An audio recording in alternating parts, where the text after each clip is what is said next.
I clearly feel that the opposition and Mehbooba Mufti, the PDP and National Conference are rattled by Yogi Adityanath's presence. As I said, you are free to say that he is absolutely irrelevant as such. As I say this because he's being brought into rallies and canvassing by the leaders themselves even before he stepped into Kashmir, even before he stepped into the valley. Sanju. Thank you, Sucharita. I have to make a few quick rebuttals because I think there was a whole bunch of lies that was peddled by Aditya Gupta. Point number one, he kept mentioning the word economy. So let me educate him that as recently as 2013, the size of Jammu and Kashmir's GDP was less than $5 billion. It was barely in the region of $2.5 billion.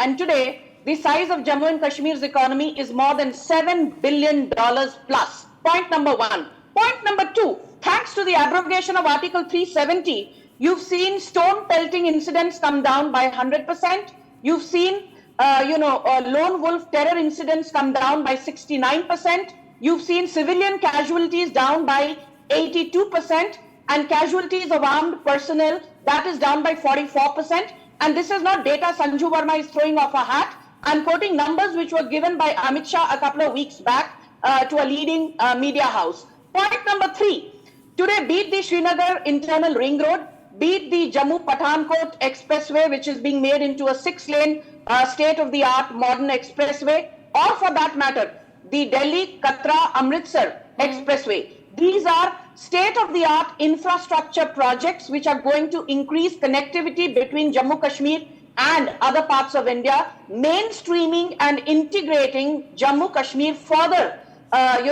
with just about everybody around. And the most important point is this. Thanks to the Narendra Modi government, we used Article 3 of the Constitution to redraw the boundaries of Jammu Kashmir. Thanks to the Narendra Modi government, Article 370 was abrogated, and today Valmikis not only have the rights to cast their votes, but they also have the rights to participate in the electoral process, a fundamental right which was denied to them for decades together.